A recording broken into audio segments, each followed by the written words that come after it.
Order! Order! You are an incorrigible delinquent at times. Behave yourself, man!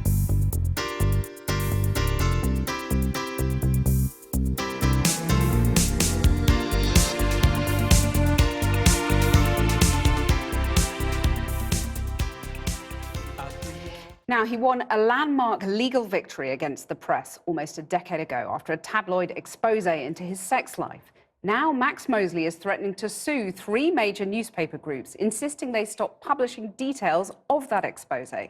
One of the papers, the Daily Mail, has uncovered details of Mr. Mosley's past involvement in far-right politics, details it has shared with this programme. Well, in a moment, I'll be talking to Mr. Mosley, but first, here's our political correspondent, Michael Crick. Privacy campaigner, former boss of World Motorsport, multi-millionaire and big Labour donor, Max Mosley is a significant public figure.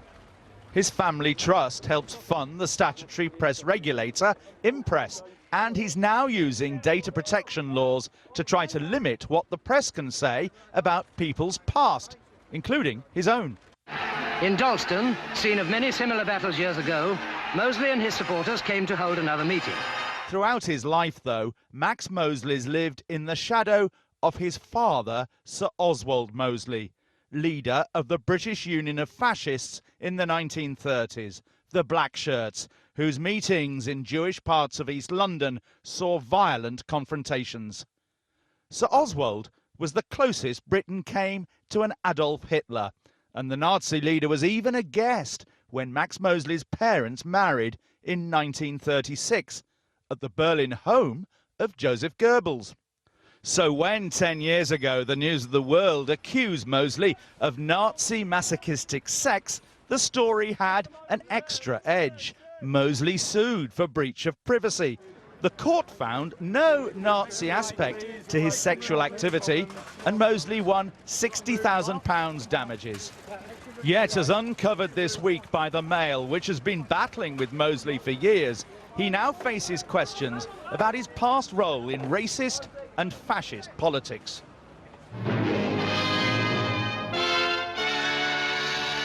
The magic words Mosley speaks will spark off a riot anywhere. Here in Manchester, no less than in London.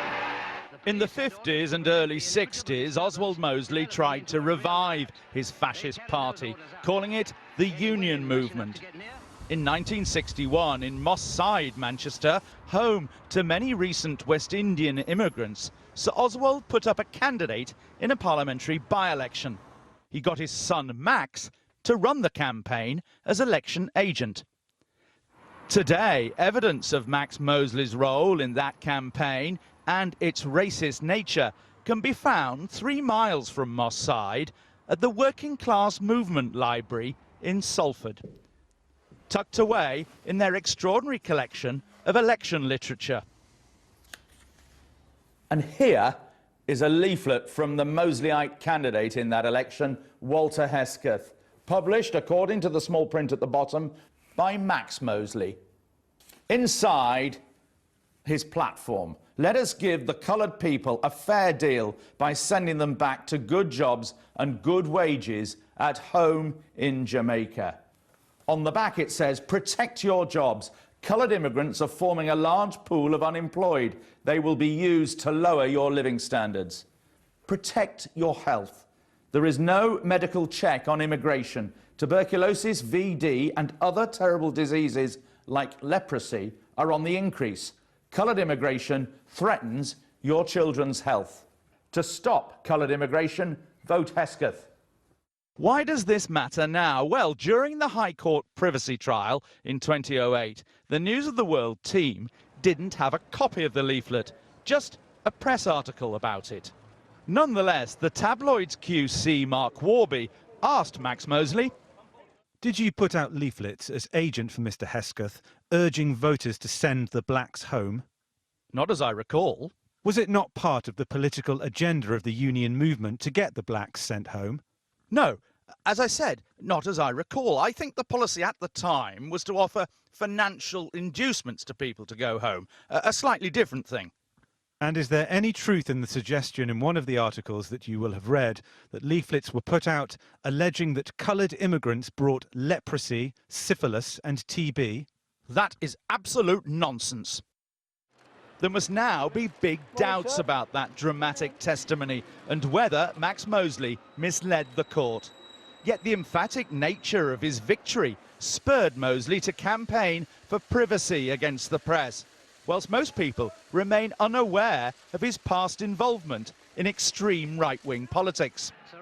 Pictures from the early 60s show Max Mosley physically defending his father as Sir Oswald tried to revive British fascism. And here, Mosley is seen with his parents, Lady Diana and Sir Oswald, leaving court after he was acquitted of using threatening behaviour during another anti-Mosley protest in the East End. In recent times, Max Mosley's politics have been very different indeed to those he espoused here in Moss Side in the by-election 56 years ago.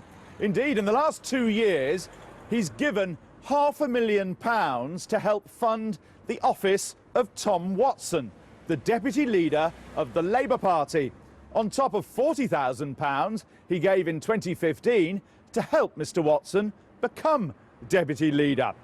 Mr Watson himself says he's proud to call Max Mosley a friend. And tonight, as the Mail prepared this front page, Tom Watson said the views expressed by Max as a young man are not the views he holds now, just as the Rothermere family, the Mail owners, no longer uses its newspapers to support fascism. As the fight over privacy and press freedom hots up, Mosley today told me he plans to give Tom Watson more money. Well, Max Mosley joins me now. Mr Mosley, you said in the News of the World trial in 2008 that the claim that leaflets were put out alleging immigrants brought disease to the UK was absolute nonsense. Did you get it wrong, or did you lie under oath? Dream of lying under oath. That's a very offensive suggestion which you shouldn't make. Absolutely shouldn't make. The truth is that I was asked about that leaflet, and I said to the barrister, if that leaflet existed, if you had it, you produce it. And of course, they should have produced it if it existed. Well, you actually said you didn't recall No, listen it. to the answer. I've never seen that leaflet, the original, and I'd like to see it. That's a photocopy. I'd like This to is see a the original. photocopy of the original which you saw in Michael That's the Crick's first report. I'm time I've happy seen a for you to photocopy. have a look at that, just to look through it. But I mean, I'm also happy to quote from it. Walter Hesketh's by-election leaflet says, coloured immigration threatens your children's health. We've already had all those that. terrible suggestions. Well, why They did you asked me why in did the you trial. publish No, it? they Your asked name me is in on the the bottom trial of it. whether that leaflet existed, and I said, which was absolutely true, that it was complete nonsense, and that was my recollection. It still is my recollection. I'm not even sure it's genuine, but if it is genuine, it doesn't reflect my views today, and this is entirely a red herring put out by the Daily Mail, and I'm astonished. So you think this might be a I'm hoax, this astonished. leaflet here, that I'm trying to get you to have a look at? I've never seen the original.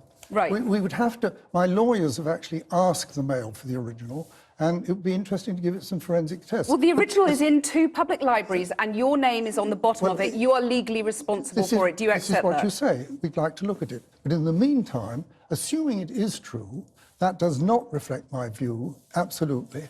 And this was 56 years ago, and it's an attempt by the Daily Mail to distract from what the real issue is, which is whether they are breaching the Data Protection Act. Did you, at the time, in 1961, believe in sending immigrants home to Jamaica? Did you believe that? No, as your quote already said, I believe that financial inducement should be offered to persuade them to go home. That is now completely academic because we're 50-odd years on, and it's no longer a possible question. And I think I should remind you of this, that this was in 1961. I ceased to have any involvement in my father's movement in 1963. I went into other areas.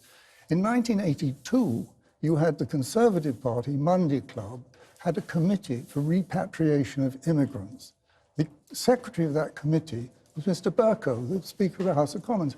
He has also changed his view. You are entitled, as you get older, to change your view, and it's outrageous. Okay, but did you, I'm asking you about your view at the time. Did you believe that immigrants brought disease to the UK in 1961? Is that a belief you held? I have no reason to believe that at all, then or now. I think, And would you admit that those statements are racist? I don't know about racists. They're deeply offensive. And You don't think it's racist to say that immigrants bring disease to the UK? They might be a completely same race. They might be an immigrant from somewhere like Canada or exactly the same. It's nothing to do with race. It's No, this to do was with particularly immigration. about coloured people. Coloured immigration threatens your children's health, is the claim in the leaflet that I put before you. It doesn't say coloured immigrants bring leprosy. This is the direct quote from the leaflet. Coloured immigration threatens your children's health. Absolutely. But that's not... You're saying that's not racist? I think probably, yeah, I think that probably is racist. I will concede that completely. But So would you issue an apology to the West Indians in Manchester, who must have been absolutely terrified by I've this? no reason to apologise to anyone. Please take your call afterwards. But I mean, you're not apologising to anyone for these racist statements? Statements you admit are racist? This was a statement in a leaflet, which I'm not even sure is genuine, which would never reflect my view. It wouldn't reflect my view then or now, because I simply wouldn't dream of insulting people. If you... A lot of people might be really shocked that you can't apologise for a leaflet that has your name on the bottom, which makes statements that you admit now are racist. If that leaflet is shown to be genuine, then I would certainly say it should not have been given. Absolutely. Will you apologise to West Indians living in Manchester? None of... It's such nonsense that, will you apologise? The question is... Why is that nonsense? People must have been terrified to see this leaflet circulating No. by the candidate that you backed, a candidate that you called quite a respectable man. He was an ex-policeman, former international athlete, very decent person as far as I was concerned, and I thought he was then, and I think he is now. You And still think he's a decent person to put out a leaflet like this? The thing is, you're accusing me of putting... I'm the person who put their name on the bottom of the leaflet. So You published it the would be leaflet, me. you're legally responsible for it. Absolutely. If that leaflet's genuine, I'm responsible for it, and it shouldn't have been issued. And the point I make is this, that I think it's perfectly legitimate to say we don't want immigrants to come in, and people are doing that now about the EU. What is not legitimate is when they get here to insult them or to say something offensive or difficult. And that, if that's correct, should not have been said. But as recently as 2 years ago, you said that Walter Hesketh was an entirely reasonable person. You stand by those claims even now, and yet he was circulating these views in this by-election campaign. The thing is that I think he was an entirely reasonable person. Those views should not, certainly in modern context, have been circulated. Because you've got to see this in the context of the time. This is 50-odd years ago. People talk completely differently. This was before there was any act of Parliament to restrict immigration. You had the Commonwealth Immigration Act in 1962, where people referred to coloureds and so on. That was the talk of the time. It's changed a little bit since then. So you accept that the views in this leaflet are racist. When did you stop endorsing racist views? Stop 1963. So you admit that you were a racist in the past? No, I don't. You said endorsing racist views. If that's racist, I cannot say I didn't endorse it because I signed it. But I've never been a racist. I'm not a racist, never will be a racist. But you published a racist leaflet? In your view, yes. I mean, I think, you know, it's very disagreeable, but racism is where you're sort of attacking people because of their origins. That was an offensive statement about people bringing disease. Not quite the same thing. You keep on changing your tune. You admitted it was a racist statement, and now you're trying to backtrack and say it's merely offensive. Well, I think you could argue that it's racist, but that's not really what this is all about. And I mean, producing this now, 56 years later, and trying to distract from the Daily Mail and their activities. If you want to do an investigation, investigate the phone hacking, computer hacking, abuse of people like the Dowlers, the McCanns, and the... Well, why not do this is a that? Daily Mail story, but we've checked it out independently. But is this leaflet one of the reasons that you're battling newspapers over their use of the Data Protection Act to erase your past, because you haven't fully owned up to your past? Obviously not, because I didn't even know the leaflet existed when I had the News of the World case. And at the time... Well, so you say. Well, are you calling me a liar? Well, I'm asking Are you calling me a liar? I'm asking you if you lied in court. Obviously not. Do you believe... It Did is you a perjure most yourself? That is a most offensive question, which you shouldn't ask. This is an offensive leaflet. Did you perjure yourself this in is the an High offensive Court? question. I said that I didn't... I denied that leaflet. I challenged the leading counsel to produce it. You were very sure that the leaflet didn't exist. Listen to this. You told the trial, leading if there counsel, was such a leaflet, you'd be able to produce if you it. challenge leading counsel in the High Court to produce something, and you're wrong, it's a disaster. If I hadn't been absolutely certain that that leaflet didn't exist, I wouldn't have challenged him to produce it. Now the leaflet has been produced, though. Are you worried that you might have perjured yourself in No, court? because, oh dear, perjury is saying something you should think is untrue, you know is untrue. I said something which I knew in my own mind was true. It's no question of perjury. It's because it's a really stupid and offensive question to ask that. And to suggest that I perjured myself is really stupid and offensive. Well, let me ask you one more question. Yeah, go on. Are you a fit and proper person to be funding the office of the Deputy Labour leader, Tom Watson? Absolutely. Absolutely. Will you give him more money? Why should I not support Tom Watson, who's probably one of the most honest and courageous politicians we've got? He might be rather troubled that you've published a racist leaflet. I think you've already had his answer. Will you give him more money? Yes, absolutely. Max Mosley, thank you very much for joining me. The Metropolitan Police are investigating Max Mosley, the former president of World Motorsport's governing body, after allegations raised in the Daily Mail and featured on this programme last night. We reported on the existence of a racist political leaflet which raised questions about whether he had misled the High Court in his 2008 privacy action against the News of the World. Well, our political correspondent, Michael Crick, joins us from Westminster. Michael. Well, yes, on the programme last night, we showed an election leaflet dating back to 1961, published by Max Mosley in his capacity as an election agent for the Union movement, the party set up by his fascist father, Sir Oswald Mosley. And in that leaflet, it says, tuberculosis, VD and other terrible diseases like leprosy are on the increase. Coloured immigration threatens your children's health. Now, in the privacy case taken 10 years ago, Max Mosley was asked about the leaflet by a QC, although the QC didn't actually have a copy of the leaflet. Had he put the leaflet out? Max Mosley replied, that is absolute nonsense. Well, the finding of this leaflet by the Daily Mail now raises the question of whether Mr. Mosley lied in court. That was put to him last night on the programme by Cathy Newman. Are you worried that you might have perjured yourself in No, court? because, oh dear, perjury is saying something you should think is untrue, you know is untrue. I said something which I knew in my own mind was true. It's no question of perjury. It's because it's a really stupid and offensive question to ask that. And to suggest that I perjured myself is really stupid and offensive. And, Michael, the Labour Party has also moved to distance itself from Max Mosley, hasn't it? Indeed, in the last 2 years, Max Mosley has given the office of Tom Watson, the Labour deputy leader, £500,000. Well, today, Labour made it clear they wouldn't be taking any more money from Mr. Mosley, even though he indicated to me yesterday he was quite willing to give Tom Watson more money. Thanks, Michael. I've been getting